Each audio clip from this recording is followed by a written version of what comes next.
Alright guys, this is a post range video if you will that I wanted to put up to kind of clarify a few things, because people get rabid and call us out all the time, call us inbreds and everything else. So there was a few things that I said during the video that was not accurate. You'll notice in the first part of the video I came bearing my range or carry, not range, but carry ammunition in this gun, the 16 rounds. I put those 16 rounds through it. In total, I put the initial shooting, I put 8 magazines, 8 times 15 plus the one that was in the pipe is 121 rounds. And I kept saying in the video that it was 71 rounds. Just wanted to clarify that so nobody called us out. Didn't want to make Trey have to edit out any more than he has to, or put words up in the screen to correct me. So I said 71 on several occasions. I'm horrible at math on the fly. It was actually 121 rounds. Wanted to clarify that. Also in the video, I continually kept saying I was by myself. Trey was with his business today. He had some work to do with his business, so he was not able to be with me. So I had to take the camera out by myself and set it up on a tripod and do some filming. And there was a couple of times when this much forward was not in the frame, but it was very few, just a couple of times. But you could still see from, you know, this area back, so you could still see the gun shooting, no problem. Just apologizing up front for that. But the only way that I could tell, see, usually when Trey is there and he's watching it, he's filming it, he can see things that I can't see, right?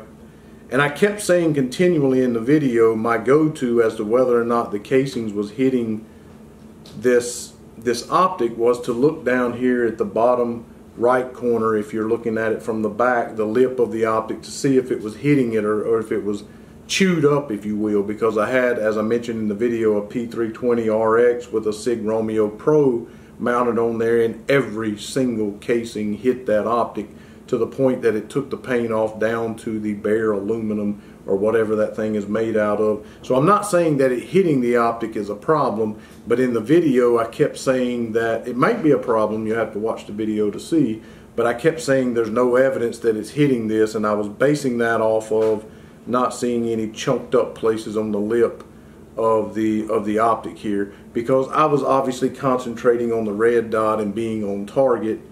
And so what I didn't see was casings hitting the glass, and so that's what made me think that it's not hitting it at all, because I didn't see it chunked up. I guess that just speaks to the ruggedness and the how well built this optic is. Okay, so I was saying 171 actually meant 121, and I continually was saying that it was not hitting the optic. But with some brands like the New Republic and the AAC that I was shooting at the front of the video, and maybe one of the hollow point brands I was putting through it, was indeed hitting the front of the optic. Not saying that it was a problem, not saying that it wasn't, but it was hitting the optic. So I just wanted to make that correction. But there was some, the Blazer Brass, oddly enough, that was not hitting the optic. It was throwing it away from the gun, and some of my hollow point ammunition as well. Also wanted to say that, again, me being by myself, Trey mostly doing all of the editing and the camera work, I was scared to turn the camera off. So I just was going to leave the camera filming while I loaded magazines, the whole shooting match, and just let Trey edit that out, because I was afraid I would mess something up if I turned it off. And so I did my first initial 121 rounds. I said I was going to stop the camera. The reality is he was going to edit it out while I loaded up my other 8 magazines, and I'll have him to put maybe a few maybe a little bit of me loading those magazines up so that you can see that that's what I was doing. And I turned around and said I'm going to go down and spray paint the target, and apparently it stopped filming. So the Winchester white box and about 30 rounds of the New Republic ammunition did not get on camera. I'm sorry. I explained on camera. You'll have to take my word and trust me for what happened there, or what may not have happened, but I did not get that on camera. But in total, we put 308 rounds through the gun today, and about 80 of those was not on camera. So what does that leave? 220 something rounds was on film. So I think that's plenty enough to prove or disprove what I went out to prove or disprove today. I think if it does function or it doesn't function, you'll find that out surely to God in 223 rounds. But we did put 308 rounds through it today. Just wanted to clarify a few things before we put the video up. And so let's get right to the video. Hope you enjoy it. This video is going to be a little bit long today. I just ask that you bear with me. We try to make videos that are, you know, 8, 10, 12, maybe occasionally 14 minutes long. But I hope that this video would be very educational and, you know, that you would get something from it, because in as much as I'm doing it for selfish reasons, for my own self, I also thought, well, why not put it up? But as you know, we just recently done a review on the FNX-45 Tactical. And during the review, I had the RMR, Trijicon RMR on there, and the review was flawless. Didn't have any problems with the gun, no issues whatsoever. But as most of you know that may or may not watch the channel, maybe this is your first time, I'm a huge fan of the SRO. I say a lot of times that I wish I would have never bought the SRO, because I kind of got spoiled to it, and of course it's a lot more expensive than is just the standard RMR. So I finally got my SRO, couldn't find anyone that had one in stock. I finally got it, and there's reasons I like it. Primarily because I can put a little dollop of blue Loctite on the screws, and I don't have to worry about it getting gummed up or being difficult to take back off in order to change the battery, because the battery is topside on this particular optic, so it's not a big deal. And that is a big plus for me, so I theoretically don't ever have to take this optic off the gun. And also just the large field of view, just how large the glass is, and I can see the dots so much better, and of course what I'm aiming at. So I put this on here. I was in a local gun shop that we often frequent recently, and I was showing it to a buddy of mine in there that I think he works security there, and I really value his opinion. A lot of times if he's around, I'll try to go get him, see if he can tell me maybe about a particular gun that I'm looking at, because as a retired public servant, he has a lot more experience with firearms than I do, real life experience. He's older than I am, so I really respect his opinions. And a lot of times if I buy a gun, he's in there, he knows I bought it, I'll show him some pictures of it. And I showed him a picture of this gun when I originally had it with the RMR on there, and how that I like the SRO so much better. And he said with some sort of urgency, you know, you need to take that off of there. That's going to be problematic with throwing shell casings, or I'm sorry, spent casings back down into the chamber area, or even getting stuck underneath the optic and so forth. And I had heard Trey say something like that in the past, but I've never had that to happen. But he did not say to me that it had happened to him personally. It was as though something he knew from maybe watching a video or something like that.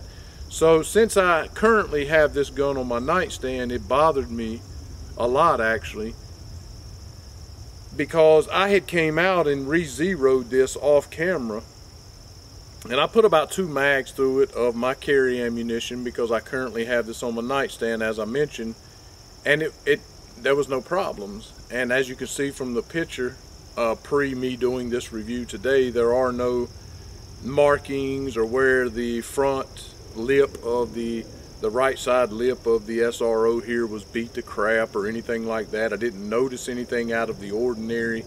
I have stuck a 45 casing right in there, even with the slide back, and I just don't see how it could get trapped under there. And I understand what he's saying. Now, as you'll see from the picture in the literature on page 7 of your literature that comes with the SRO, it does clearly say not to mount it where it comes over the breech face, and of course this does.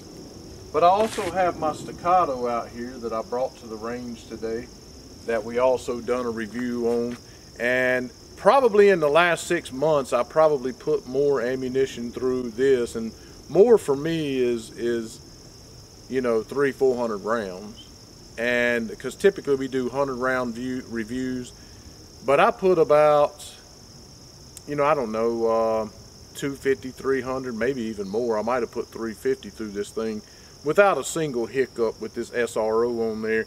And as you'll see from the picture, it covers almost identically the amount of the breech face area as does the FNX, and so I never had a problem. So it kind of gave me pause. So when I went home last night, I begun to do some research to try to see what it is that he you know, seemed so urgent about. And upon doing that, I found this one video. It was one video, actually two, but initially the first and then a follow-up to that one, where this gentleman had purchased, and I couldn't find any other videos. I seen a lot of people asking questions about it, but I didn't see any other videos on it. And so I seen a lot of people on Reddit, places like that, saying that they had put X amount of rounds downrange with the SRO on their FNX Tactical, had zero issues of any kind, but there was no video evidence. It's just one video. And he was at an indoor range, had the camera facing him, and he went into telling the story about how that the FNX Tactical was a quote-unquote dream gun for him, and he had saw some other YouTuber pick this gun up and do a review on it, and I guess it made him jealous. He said, now I got to go out and get it. So obviously he kind of had a previous love affair with the gun. He really wanted the gun. I've been there before. I've bought guns before because they were, you know, a nostalgia kind of thing, something I had always wanted. I get the gun and it doesn't perform up to my standards, and it's very disheartening. Now, when he was at the range initially shooting this gun, he never said anything about the SRO being the problem. What he had was a couple of failures to feed where he was having to, or I'm sorry, where it didn't fully go back into battery, and he was having to hit the back of the slide to make it go back into battery. And I think 2 or maybe 3 times he had this situation where it looked as though the spent casing had lodged itself underneath the SRO with the slide back. Now I have a picture of, it's not a spent casing, it's an actual live round that I actually pinched between here, the front of the SRO and the most forward part of the ejection area here. And I just personally don't see how a 45 casing with its diameter, I couldn't even get a 9mm to go up under there, but it literally looked like it was resting right in front of that optic, and that it had caused the slide not to go back forward. It's partially put the new round in the chamber, but it did not go back forward. Okay, he didn't say anything about it being the SRO at that point. When he got it back on the tabletop, he actually said that he was rather disappointed that he had had some problems at the range with the gun. Okay, so the follow-up video to it was not a video of him shooting it again, which I would have liked to have seen, of him shooting the gun again with the SRO on there and it continuing to fail, but rather he just opens up his video with the RMR already on there, and he said that it had been running flawlessly. I didn't see any video evidence of it running flawlessly with the RMR on there, and then he proceeds to shoot one full magazine out of the gun without a problem. But if you'll notice in his first video, his original video, towards the end there, he actually put a couple of magazines through it that went off without a hitch. All 15, 16 went down range with no problem. Now, as I said in the other 45 Tactical video we done on the FDE that we done, and also on this one, the last video we done on this one, I told you I sold my FDE, and one of the reasons why is because seemingly every time I shot it, no matter how many times I shot it, it had this issue where the ejector did not want to let go of the lip of the round, and it didn't really matter what round I was shooting. And when I initially zeroed this gun with the RMR on here, and I think I have a picture of that. Maybe I don't, but either way, the second round I put, so I put the first one, second round, the spent casing literally was just stuck seemingly to the breech face, and the slide was locked back with 14 rounds of ammunition in the magazine, and the slide was locked back, and the spent casing was literally just stuck there, as if the ejector would not let the lip of the round go. It was just literally stuck there, and the slide was locked back. I had to physically reach in there and pull it out and then drop the slide, but it never done it again. And again, that was with the RMR on there. Well, that was a very similar problem that I had with my FDE that eventually seemingly worked itself out.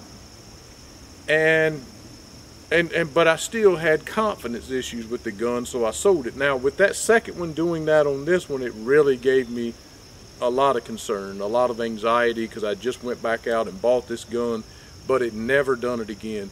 We put another 125 rounds or so through the gun. It never done it again. And so I was like, okay, good. Now, with that being said, and me comparing it to the Staccato, I get that it's a lighter, the 9mm, the casing, everything about it is lighter, and the ejection pattern is different, as in the Staccato throws it more left to right, further out away from you, and it does seem as though the FNX Tactical does seem to have an ejection pattern that goes more up. I have noticed that, but I also noticed that the spring, the recoil spring, is pretty stiff on this gun, as is the springs in the magazine, but they do lighten up with time. And what I'm beginning to think is that it was never the optic, but rather the same issue I had been having in the past with the ejector not letting go of the lip of the round, and I just assumed that it was the ammunition I was using, and or because it was really stiff, was not fully broken in yet, that the slide was not coming back or not blowing back hard enough in order to get rid fast enough of that spent casing before the next one begun to go down, and it caught it. And it's just kind of, it was more soft tossing it, if you will, rather than throwing it or throwing it up or throwing it out. It was kind of soft tossing it, because in my mind I'm thinking the diameter of a 9mm is a lot less than the diameter of a 45, fat and chunky and everything. And if it didn't get caught under there, then why would it get caught under there on this one? And I'm not saying that it did get caught underneath this hood. I'm just saying in his video, that's what it looked like it literally had rested right here. So I'm just not buying it. I'm a skeptic by nature. I don't think it was a problem, because I have had this SRO on other guns that went into the breech face, and it was never a problem. Okay, so in my mind, I'm thinking, if I come out here today, and fortunately I have these magazines from my FNX, not my FNX Tactical, but just my FNX-45. I have 3 of them, so I have 8 total magazines out here today. I'm going to start out shooting this New Republic ammunition. Actually, no, I'm not. I'm going to start out shooting what I've been carrying, or what I've had in it on my nightstand, which is this AAC jacketed hollow point. It's 45 auto, of course, 230 grain, XTP 830 foot per second. That's what I got in here now. That's what I'm going to shoot right now, because that's what I carry, or I have on my nightstand, so that's what matters to me the most. But then after that, I have 7 magazines already preloaded here, so y'all don't have to go through the misery of watching me load it up. I'm gonna try as best I can not to cut the camera feed, but it's this New Republic ammunition. I'm also gonna shoot this Blazer Brass, which is the one video on his video, the only one on YouTube.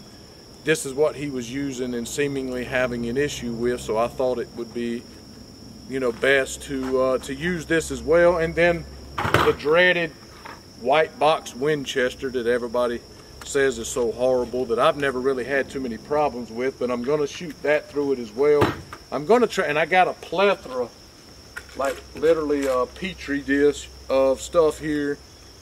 I don't even know what it is. It's a bunch of jacketed hollow point stuff that I've got in here, all kinds of different brass and I don't know what all's in here, but we're going to shoot this through it as well. I'm hoping to get somewhere close to 300 rounds through it today. And also I carry this subsonic because I shoot suppressed sometimes, and I carry this subsonic Hornady. I'm going to put some of this through it as well. Just try to get a plethora of ammunition through there and get as many as possible. If all of this ammunition would go through here today without any problems, I'm not going to be concerned. Yes, by, you know, YouTube standards and Trijicon standards, I guess I have to tell you that Trijicon does not recommend it, but I go by, you know, what my personal experiences are, and that's what I'm going to do today. Again, I got the AAC jacketed hollow point ammunition in here right now because, of course, if that's what I'm going to carry in it, that's what I want to know will work. I got my dorky glasses on because apparently that's a big issue for people. They seem to focus more on the fact that we don't wear ear protection or eye protection a lot of times than they do the actual gun itself. But anyway, also the first shots here, I am going to shoot it with my light on, and then I'll probably take the light off, and maybe I won't, who knows, because that's how I'm going to pick it up off my nightstand should I have a threat. Also, I may, who knows, I may trip and fall in the floor and find myself shooting like this. So I'm going to shoot a little bit like that as well. And just, you know, try some different angles with it. Not really gangster or anything like that, but just to try to see and try to force it to do that, if you will. And that's kind of where I'm at today. So let's get right to that. I do have one, let's see here. I do have one in the pipe, so let's just get right to it here. Try to keep it as level as possible like he had his in his video.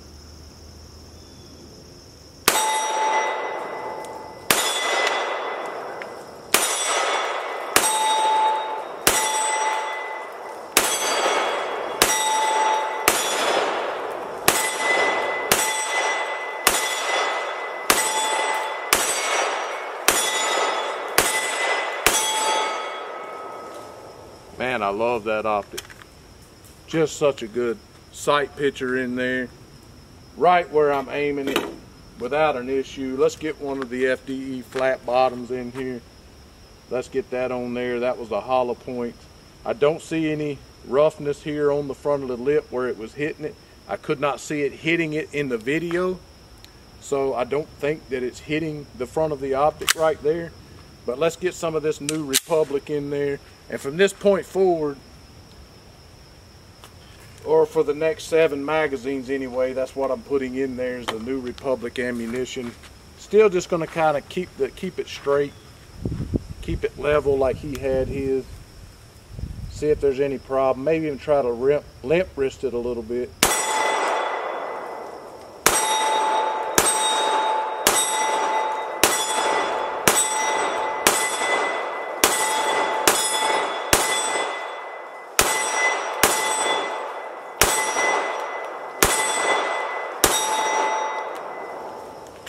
I just again, I was a skeptic for a reason.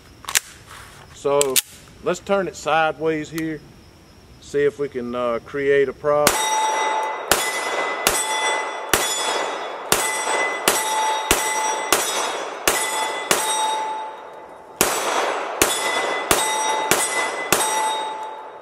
No problem there. Again, I don't see, and trust me, I had a 6 Hour Pro optic that the rounds of what a P320 or whatever I was shooting, I believe that's what it was, a P320 RX, it just beat the crap out of the front of the optic to the point that it literally just peeled the paint off of it. So it doesn't seem to be hitting the optic at all. So what I'm gonna do here is I'm just gonna rapid fire this thing. And my thought is, if I can shoot it really, really fast, and if it's not ejecting the casings fast enough, or if it is getting caught between there, I can kind of bottle it up, bunch it up if you will, put a bunch of brass in the same area in really rapid succession. Make sure that seems to be walking off on me there. But let's just wrap it as fast as I can. Probably not going to hit much.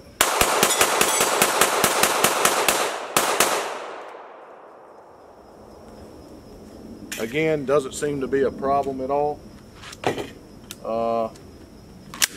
Let's do that again. Maybe let's shoot it like this.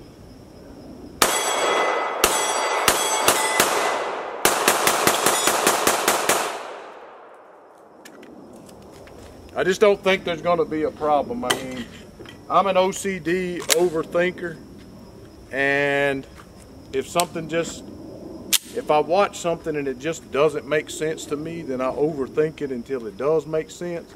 And there was nothing about his video that made me think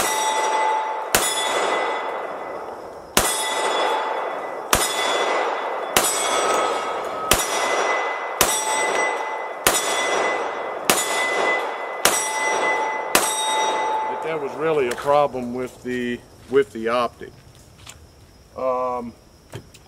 So I've got the 50 empty here. I got 2 more magazines. So after I get through these, I will have had, let's see, 50, 55, plus the 16 I had in there. That's 65, 71 or so through it so far without a problem.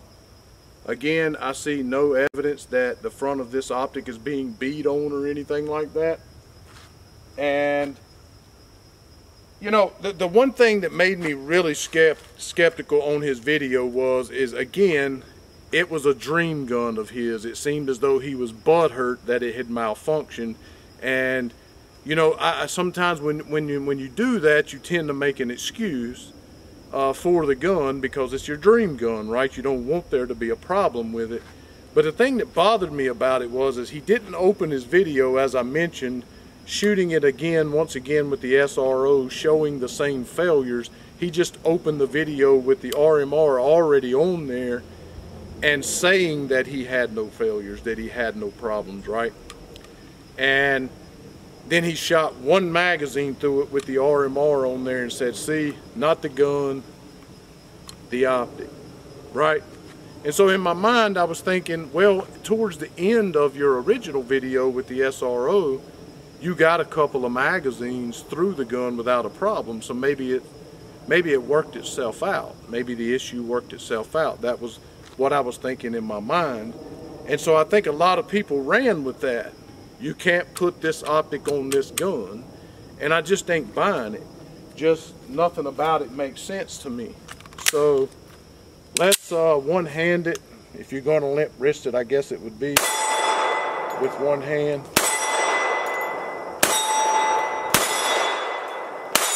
Love this optic. Bend it to the side. Get some different angles.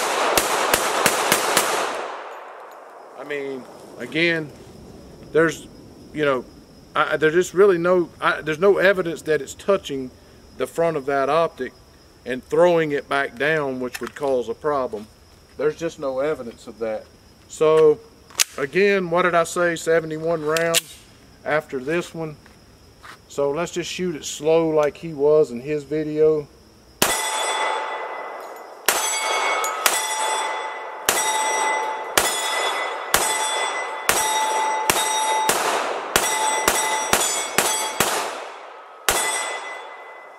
It's hard to shoot it slow because it's such a great optic. It just stays on target so well. But again, no evidence that there's going to be a problem. So I'm going to reload these 8 magazines here. Let's see, let's do some math. I got 71 through it so far. Let's do 8 times 15. So that's 120 more rounds, plus, you know, plus 1. And then plus the 71 we already have through it. That'll be 192. So gonna cut the camera for a minute while I reload all of these magazines.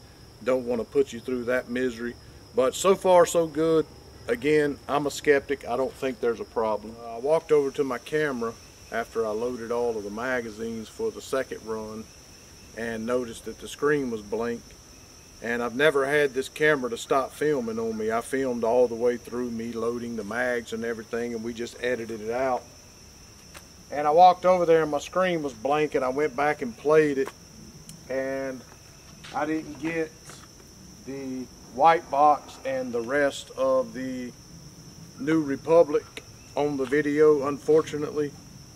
I know that kind of I don't know. I hope that you guys trust, the guys that watch us all the time trust me. I mean, again, this is on my nightstand to protect my wife and I. I would in no way make it seem as though this gun is functioning fine with that optic when it's really not. But I did not get the rest of the New Republic or the Winchester white box. But I swear to you and to the entire world out here in the woods, and nobody but God and squirrels, I swear before God I had zero issues with anything. And I have, so that's 75, so what is that? That's 100, I'm sorry, 50, 100, that's 200 rounds right there that went off without a hitch. And then of course we put the 16 rounds that I came here today in the gun, so that's 216. And I still, fortunately, I do have the Blazer brass all loaded up here, and I hope that it's filming.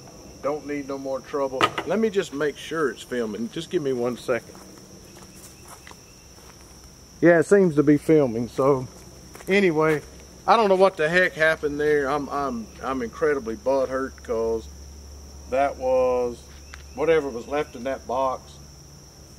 It was every bit of 75 rounds just wasted that I couldn't get on camera, but I swear to you that I didn't have a bit of issue with any of them. So let's get the Blazer brass in there now. I do have the Blazer brass loaded up here. You can count them off if you want. There'll be 50. There'll be 50 rounds. I do have the Blazer brass here. Let's shoot that, since that's what failed in his video. That's all I seen. And it's kind of funny to me too that when he came back for the second video with the RMR already on there, claiming that the SRO was the problem, he was using a different ammunition at that point. So that was kind of odd too. So but let's just do the Blazer brass, see if there is a problem with it.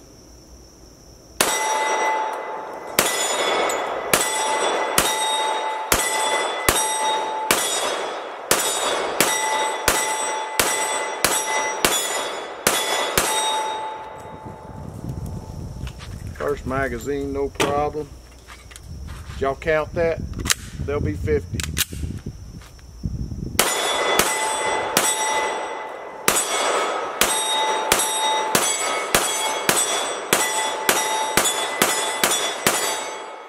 Here at 12 yards. I ain't just shooting as fast as I can, but that's my light mag, not my full one.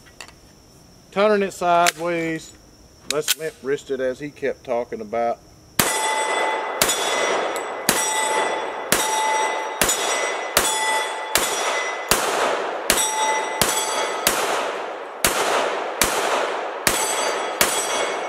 I mean, there's definitely a different ejection pattern to this one than my Staccato, as in, see, it looks like this one has 5 in it. Definitely seems to be more up, kind of, you know, soft tossing, if you will. I've noticed that about the FNX. Again, I'm not discrediting his experience, I'm just talking about mine.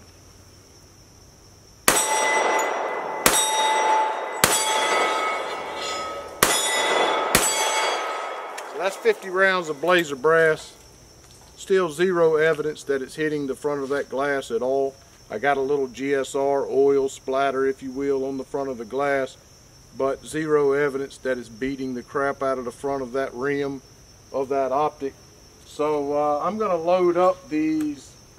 Let me make sure we're still filming, you know what I mean? I don't know what this camera's got a mind of its own. But let's load up the Hornady. Anyway, subsonic Hornady. Start out with the 15 rounds here. Again, this is what will be on my nightstand, so it is important to me that I test it today with this. So let's see how she does.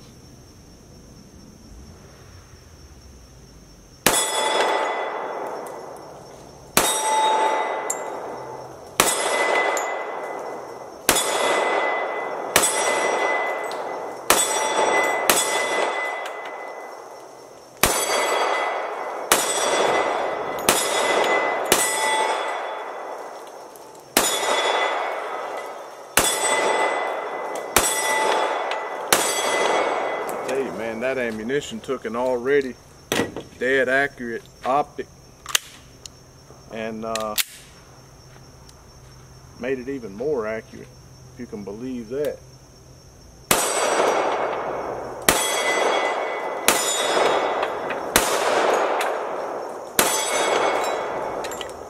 No problem. Again, zero evidence that the front of that optic is being beat on or that there's any concentrated damage of brass or anything like that around the ejection area, if you will. Anyway, again, as I said at the opening of this video, it was supposed to be informational. It was supposed to be for you guys that maybe wanted to run this on here, but maybe you had saw that video and you couldn't get any clarification on it. I think the way that he went about doing that was very vague.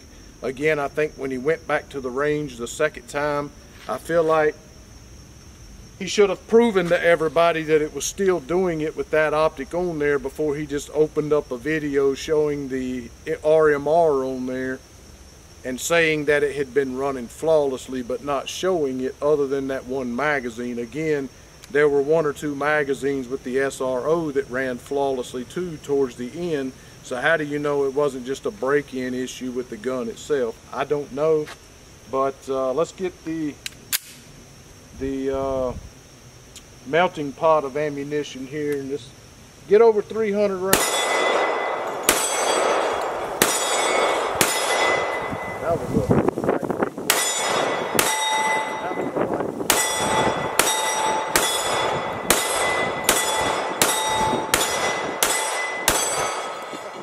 I had so many different kinds in there. Some of it was light, some of it was heavy. Still no problem. Let's go, gangster. Oh, well, I limp wristed that one, but as you can see, it's not the optic. Let's put a picture up for Trey here. It's not the optic, it's just I limp wristed the thing. It's not anywhere near the optic at all. It just, I limp wristed the crap out of it. I almost dropped it. So, definitely not the optic there. So, did drop the magazine, so we got a little mag drop going on here.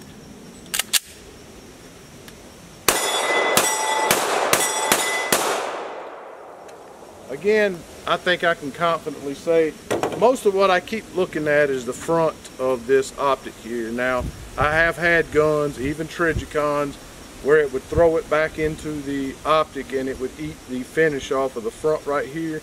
Or you see these big chewed up places on the front of it. I don't see any of that. I'm sure some of those rounds were hitting the optic. I have no doubt about that. But I don't see evidence of it just being pounded. And again, when I turned it like this, I didn't have a great grip on it. And it was clear to see that was nothing more than a limp wrist. For me, it was nowhere near that optic. It did not come up there and wedge itself under the optic. The next round did not try to feed. It didn't throw it back, and if it did, it's because I had it sideways like this. So again, and that was the melting pot of ammunition I had over there. But today, let's just do the math right quick. So I got 1, 2, 250. So that's 270. And then I had, 22. So that's 292 plus the 16 that I came with. 292 plus 16, that's 308 rounds.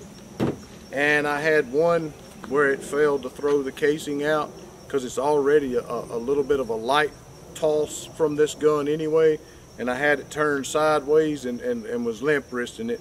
I promise you it was not the optic. So don't come at me saying, oh well, you had one. No, I think 308 rounds and not a single problem. I 100% most definitely am putting this back on my nightstand without any fear whatsoever that this SRO optic is a problem on this gun. Now again, Trijicon on page 7 of their owner's manual says don't do it. So if the manufacturer says don't do it, you probably think maybe you might not ought to do it.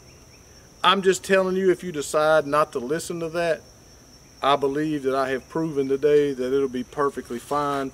Again, we had no issues whatsoever with our staccato here, and it comes over into the breech just as much, if not just a cootie hair more, than does the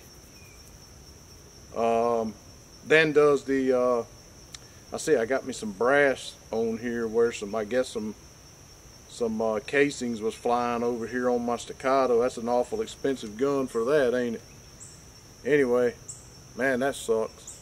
Hope that'll wipe off. Anyway, had no problems with this gun, and it's also hanging over into the breech. So I don't think there's a problem. Again, the manufacturer says not to do it, so I can't really go against what the manufacturer says, but I do thank you guys for watching today.